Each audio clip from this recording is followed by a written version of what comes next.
انسان کی زندگی میں سب سے زیادہ پریشان کن حالات پیدا کرنے والی وجہ وہ انسان کے گناہ ہیں۔ یہ ایسا ناسور ہے، یہ ایسی مضر چیز ہے، یہ ایسی موذی چیز ہے کہ اللہ تو انسان سے روٹھ ہی جاتا ہے، دنیا بھی برباد ہو جاتی ہے۔ اس لیے انسان کو چاہیے کہ ہمیشہ ہمیشہ گناہوں سے بچے۔ اللہ تعالیٰ فرماتے ہیں ان تجتنبوا کبائر ما تنہون عنہ نکفر عنکم سیئاتکم وندخلکم مدخلا کریما۔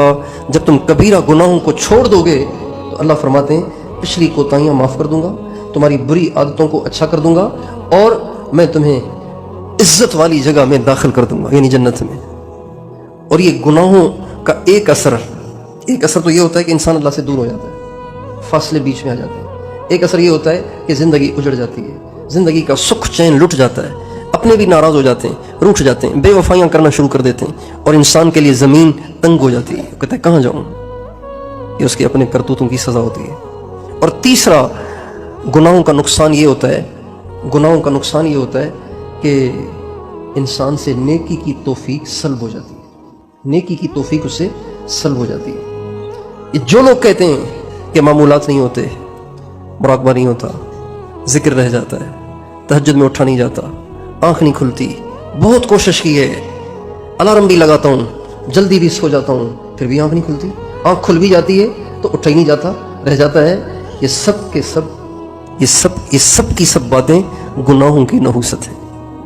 حضرت سفیان ثوری رحمۃ اللہ علیہ بہت بڑے امام ہیں، یہ امام ابو حنیفہ کے ہم پلہ ہیں، امام اعظم ابو حنیفہ کے ہم پلہ۔ اللہ نے ہمارے امام صاحب کو قبولیت زیادہ دی، ان کی فقہ چل پڑی۔ حضرت سفیان ثوری بھی، ان کی بھی ایک فقہ تھی، وہ بھی امام مجتہد تھے، لیکن ان کی فقہ آگے چل نہیں پائی۔ امام اعظم کی فقہ کو اللہ نے ایسی قبولیت دی کہ اب بھی چل رہی ہے۔ حضرت سفیان ثوری بہت بڑے اللہ والے بھی تھے، شیخ کامل بھی تھے، اور امام مجتہد بھی تھے۔ فرماتے ہیں کہ ایک دفعہ ایک شخص دعا مانگ رہا تھا اور رو رہا تھا، تو مجھے خیال آیا یہ کتنا ڈرامہ باز ہے، دکھاوا کر رہا ہے۔ ایسے ہی مجھے خیال آیا کہ یہ سارا دکھلاوا کر رہا ہے، ساری بناوٹ رہی ہے۔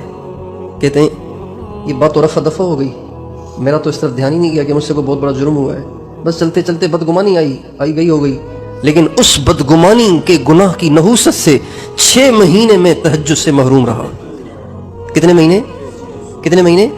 6 مہینے۔ جو گناہ کرے گا نیکیاں نہیں کر پائے گا، جو گناہ کرے گا اللہ کو راضی کرنے والے اعمال نہیں کر پائے گا، جو گناہ کرے گا اللہ سے دور ہو جائے گا، جو گناہ کرے گا اجڑ جائے گا، جو گناہ کرے گا بے سکونی کا شکار ہو جائے گا، جو گناہ کرے گا سب کچھ کے ہوتے ہوئے بھی وہ اپنے آپ کو نہتا محسوس کرے گا، جو گناہ کرے گا وہ سب کے ہوتے ہوئے بھی اپنے آپ کو تنہا محسوس کرے گا۔